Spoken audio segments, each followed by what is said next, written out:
A young man wants to join his ex-girlfriend on the other side of the country and embarks on a dangerous journey. We follow his day in a post-apocalyptic world populated by monsters.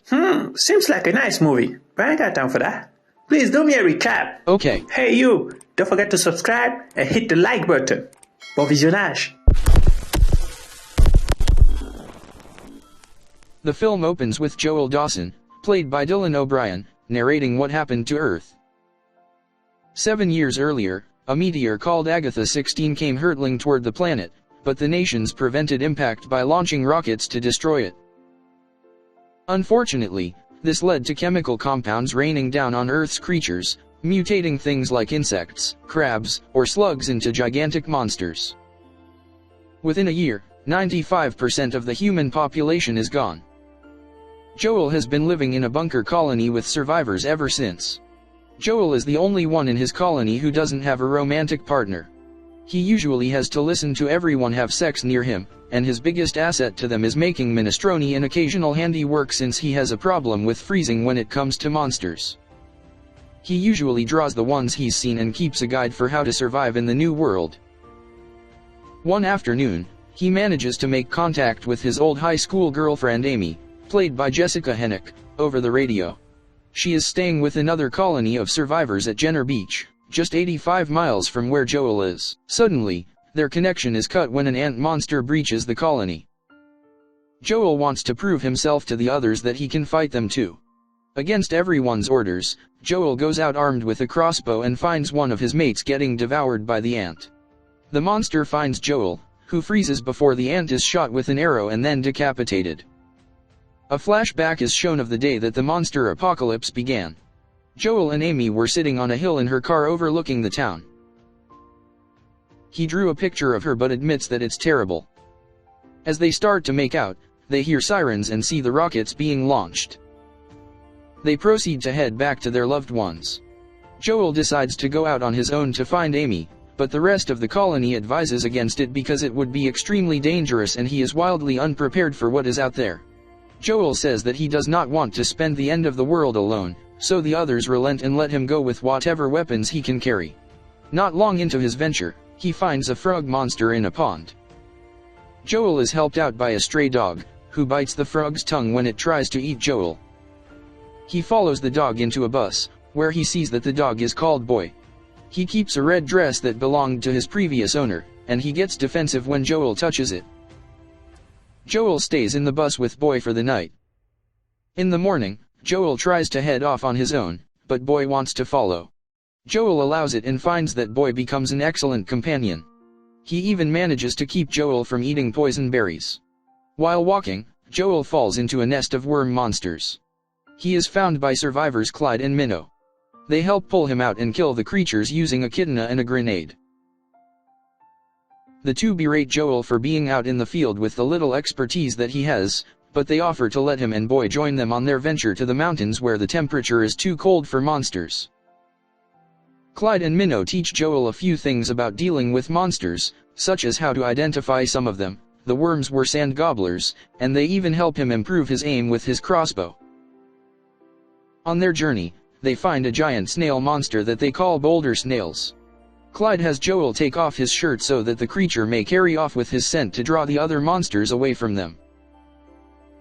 He and Minnow point out that some monsters are friendly, but you can mostly tell by looking at their eyes. They also hardly stop to rest for fear that the monsters will steal food supplies before they can get to it. After he tells them he is going to find Amy, they encourage him to not settle, even at the end of the world. Once they reach their furthest points, Joel decides he must split from Clyde and Minnow. The little girl is upset since she had gotten attached to Joel, but he gives her a tube of lipstick as a keepsake, which she loves and is thankful for. Clyde also leaves him with some words of encouragement before they part ways. As Joel continues with Boy, they find a large centipede monster that almost eats Boy. Joel freezes again but remembers to when he was with his parents on the day of the apocalypse. He couldn't save them and watched them get crushed by a monster. He gathers his courage and shoots the monster twice to save Boy, managing to kill it. Joel and Boy seek shelter in an abandoned vehicle and find a robot called Mavis, which was originally some kind of companion before all of them shut down, including one back at Joel's colony. This Mavis turns on and has a limited amount of battery power left. She manages to use her radio to help Joel get in touch with Amy, and he finds that he is less than 10 miles away from her location. Amy tells Joel that a yacht captain has come with his crew. After the radio is cut off, Mavis projects a lights display and even shows Joel a video memory of his mother saying encouraging words to him, moving him to tears. Mavis's battery soon runs out completely, and Joel buries the robot. The next day, Joel and Boy continue forward, but Boy jumps into the river after his owner's dress falls in. This attracts the attention of a queen sand gobbler, a very deadly monster. Joel manages to kill it by timing a grenade toss and throwing it into the creature's mouth at the right moment. However, he yells at Boy for almost getting them killed, causing the little dog to run away from Joel. He then sees he's been bitten by numerous leeches and he starts to hallucinate from the poison. He manages to find a fern that Clyde told him works as an anti-venom.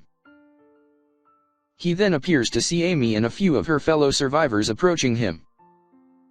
He kisses her before passing out. Joel wakes up in Amy's bunker, where he learns that he actually kissed an older male survivor instead of her. She introduces him to Cap, the leader of the yacht team that has apparently come to take the colony to a safer location. After Joel sees the setup on the beach, he has a private moment with Amy. While she is happy to see him and glad that he survived, she tells him that she has long since moved on from him and even had a relationship with another survivor who died the year before. Joel is understanding but heartbroken. Cap gathers the survivors around to discuss his plan to gather everyone to another place, but Joel suggests that they try to adapt to the surface based on what he has learned. The others choose the yacht plan. He then goes to contact his colony to let them know he made it safely. Everyone is excited and happy to hear Joel's voice, as well as knowing that he actually managed to kill a monster. He is then brought a plate of berries, which he recognizes as the ones that Boy was trying to keep him away from. Joel realizes Cap is not what he seems. When he goes to warn Amy, Cap's henchwoman Dana, Ellen Holman, knocks Joel out. Joel wakes up tied up with Amy. Cap reveals his true intentions, being that he, Dana, and a third member, Rocco, have been going to multiple colonies and robbed them of their resources by using a giant crab monster that he is controlling through electric manipulation, who also pulls the yacht. As Cap sends the crab after the survivors while they grab what they can, Joel manages to free himself and also sees the return of Boy. He sends Boy to help Amy while they deal with the crab and the other villains. The crab grabs Joel, but he looks into the creature's eyes and sees that he is one of the Kinder monsters. He fires at the electrical chain to free the crab, who then goes out to the yacht to devour Dana, Rocco, and then finally feasting on Cap and what's left of his yacht. Joel makes plans to return to his own colony since he knows there is no place for him there. Before parting ways with Amy, they share one last passionate kiss. It appears to reignite the spark for Amy, and she tells Joel she will go find him. He leaves her with his monster survival guide and takes Boy with him to make the trip back to the colony, where he is welcomed with open arms. Joel leads his colony to the surface now that he has a better understanding of the creatures around him. He broadcasts a message through the radio to other survivors to encourage them to go to the surface and fight back if necessary. Clyde and Minnow, who both made it to the mountain, hear the message and wish Joel well, although they think he will probably get eaten by snow spiders. I hope you enjoyed this recap. Let us know what you thought of the film in the comments. Lots of surprises await you on our Telegram channel. You will find the link in the description. Don't forget to subscribe and hit the like button.